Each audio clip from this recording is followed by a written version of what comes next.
O assunto de copywriting começou a ficar popular no Brasil nos últimos 10 anos e nos últimos 3, 4 explodiu. Se você entrar numa livraria online e buscar lá livro copywriting, você vai achar uns 12, 15 livros no Brasil nos últimos anos. E tem vários princípios de copy que não são novos, que na verdade já tem mais de um século.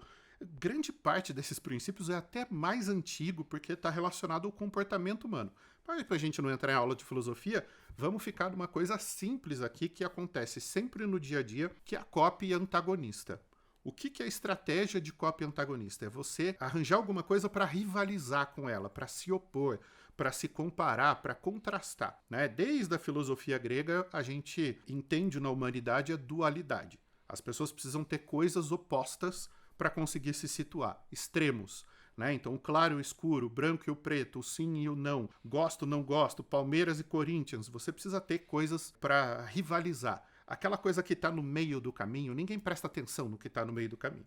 Exemplo prático, e aqui eu vou me arriscar, mas ele é bastante didático. Né? Você pega políticos de esquerda e de direita. Então, no Brasil, a gente tem o país dividido em dois. Nos Estados Unidos a mesma coisa, na maior parte dos países já está assim também. Então você tem o Lula e o Bolsonaro. Quem ama o Lula odeia o Bolsonaro. Quem ama o Bolsonaro odeia o Lula. No meio do caminho você tem o Amoedo. O Amoedo provavelmente não seria nem reconhecido na rua.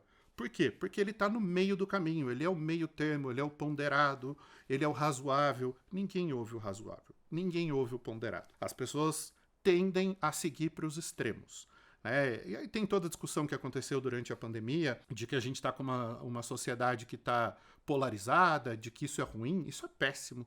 Né? As pessoas não discutem mais, elas brigam. Mas o nosso papo aqui é sobre como usar isso no marketing. A gente sabe que comportamento se reflete na forma como as marcas se comunicam, se posicionam. Então vou pegar um exemplo mais light aqui, que é McDonald's e Burger King. Né? O McDonald's era, digamos, o benchmark de mercado. É a rede mais conhecida, é a marca que era mais conhecida, que as pessoas reconhecem e que ocupa uma posição na mente das pessoas. A hora que o Burger King chega, ele precisa antagonizar, ele precisa criar um outro espaço que seja só dele. Como é que ele começa fazendo isso? Hambúrguer grelhado no fogo como churrasco. Então ele já antagonizou com o hambúrguer do McDonald's que é feito na chapa, né? Então já cria uma diferenciação. Toda vez que o McDonald's lança um produto ou uma campanha, o BK vai lá e antagoniza com aquilo. Da mesma forma que McDonald's tem o apelido no Brasil, até agora foi abrasileirado, né? O Mac, a gente também chama o Burger King de BK. Então cada um tem o seu apelido abrasileirado. O McDonald's vai lá e lança um sanduíche com, sei lá, com pimenta.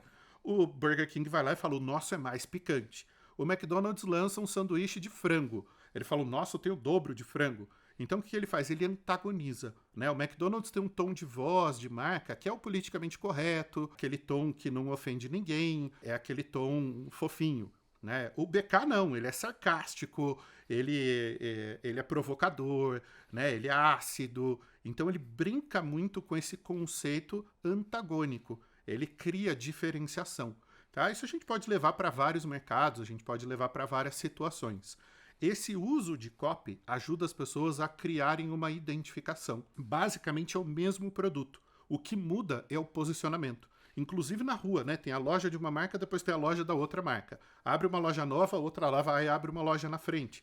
As linhas de produto são extremamente parecidas, mas é o posicionamento da marca, que depois é traduzido em termos de copywriting, que cria essa antagonização. Você criou agora um movimento que você está falando que o lanche do Burger King com o lanche do McDonald's é igual, só muda o posicionamento, o pessoal vai brigar no comentário, né?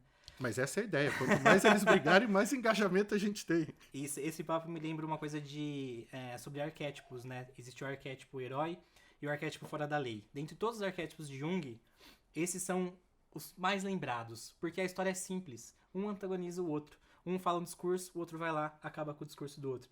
E a gente foi ensinado, de certa forma, por Hollywood, por novela da Globo, a sempre existir o herói e existir o vilão. Ainda hoje existe uma atualizaçãozinha de que o vilão nem é tão vilão, ele pode ser herói. Tem aí um conceito... O filme do Coringa, né? Que conta os bastidores, o porquê que ele virou o Coringa. Sobre isso. Mas me puxa mais ainda que isso é disputa de atenção. E a briga herói e vilão é uma disputa de atenção muito legal. Tanto que na Traction a gente até utilizou o slogan: agência é uma instituição falida. A associação, nem me lembro qual associação que deve ter algumas, chegou e mandou um e-mail pra gente, falando, não, você não pode falar isso de agência é uma... A gente usou desse critério pra chamar atenção, eu não quero ofender de fato as agências e falarem que elas estão erradas, apesar de existir uma porcentagem Apesar de cometer grande, determinados erros. exatamente, que cometem grandes erros, mas é justamente para chamar atenção, porque esse discurso cabe, você consegue a atenção e aí você consegue trazer alguma coisa realmente de benefício, de qualidade, etc, para o seu discurso depois. Cara, um exemplo que eu acho maravilhoso, até mostrei na minha palestra ano passado num evento grande, que foi uma palestra de copywriting, né? O copywriting para o mundo corporativo, não esse mais popularesco assim, que é um anúncio da Porsche.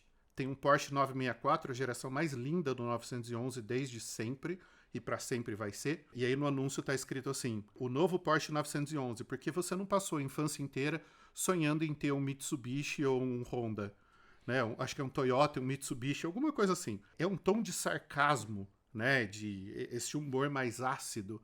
E o sarcasmo, acho que é a coisa que mais demonstra alto grau de inteligência. Eu concordo com isso. Quanto mais inteligente, mais você consegue utilizar do sarcasmo. É assim, e só percebe, que o pessoal fala que é piada interna, só percebe o sarcasmo quem tem um nível de inteligência. Então, a Porsche, ela não tá falando para todo mundo ali. Ela tá falando para fã de automobilismo, para fã da marca.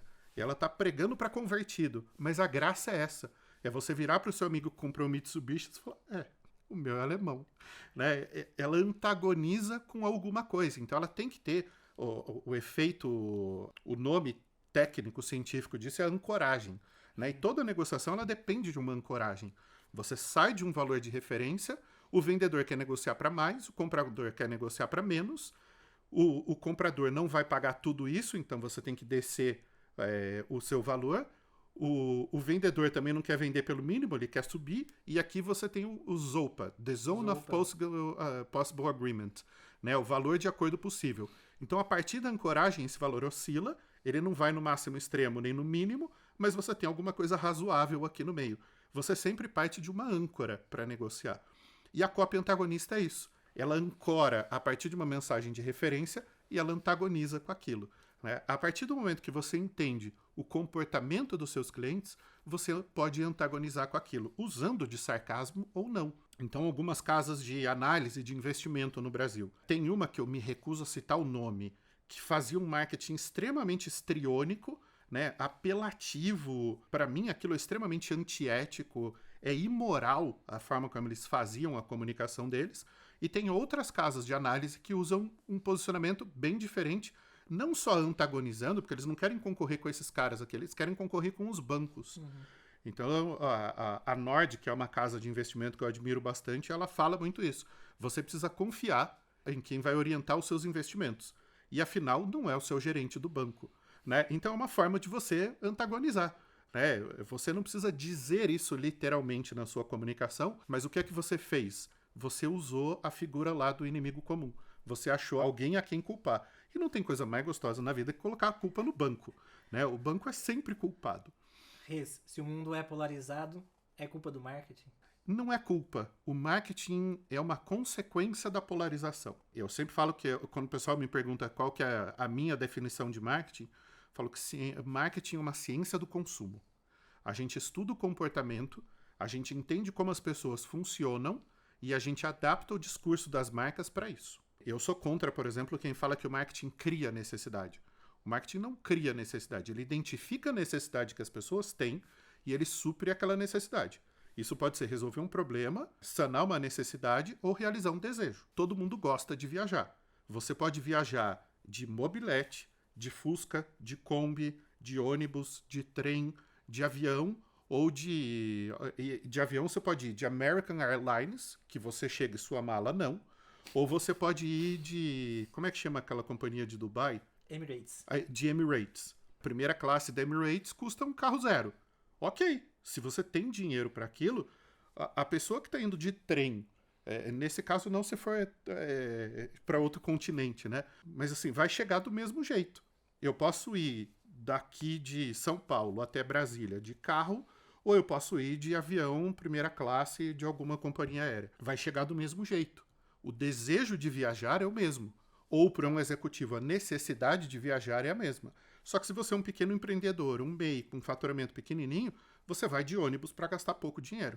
Se você já tem uma empresa mais estruturada, tem condições de pagar uma passagem de avião, você vai economizar tempo desse executivo. Como o tempo dele custa caro, você manda de avião. A necessidade de viajar, nesse caso, é a mesma. A solução é que vai diferenciar. Então, o profissional de marketing, eu não ligo de usar o termo marqueteiro. No Brasil, ele ficou associado ao marqueteiro político, né? Que parece quase um bandido, só falta estar usando capuz e não sei o quê. É igual o vendedorzão, é o marqueteiro. A tradução ideal seria marketólogo, né? Por ser uma ciência de consumo. Mas o que a gente faz é usar dos conhecimentos de psicologia, você citou Jung, por exemplo, usar dos conhecimentos que a filosofia tinha lá atrás, né? Usar do entendimento do comportamento humano para daí traduzir isso em comunicação de marcas, em produtos, em serviços. Então, a maioria das pessoas consome mais coisas do que precisaria ter. A gente pode viver com muito menos do que a gente consome, mas vai da natureza das pessoas. Exemplificar aqui para ficar bem materializado. Várias marcas de luxo têm roupas que são mais baratas e são estampadas de cima embaixo com a marca. Então, você vai comprar uma bolsa Michael Kors, vem com aquele negócio assim, o MK, né, gigantesco na bolsa, que é para você, para cliente, pro cliente, exibir aquilo em tudo que é canto. Eu tenho uma Michael Kors. O cliente de luxo que compra a bolsa premium deles nem tem o logo. Se você for usar Dolce & Gabbana, a mesma coisa. Você vai comprar a roupa de entrada deles, tem um logotipo enorme aqui, DG. O cliente que é mais premium, ele compra o produto que nem tem a marca, porque ele só quer a qualidade. Então, para aquela pessoa que está vivendo a ascensão e ela quer provar o valor dela para o mundo, ela compra uma roupa de marca muito mais cara do que ela compraria numa outra loja mais popular, para provar para todo mundo que ela tem dinheiro para consumir aquela marca. O cliente realmente de luxo, aquele muito rico, ele nem quer exibir, ele não quer ser notado, ele quer passar anônimo. Então, isso é uma tradução de comportamento.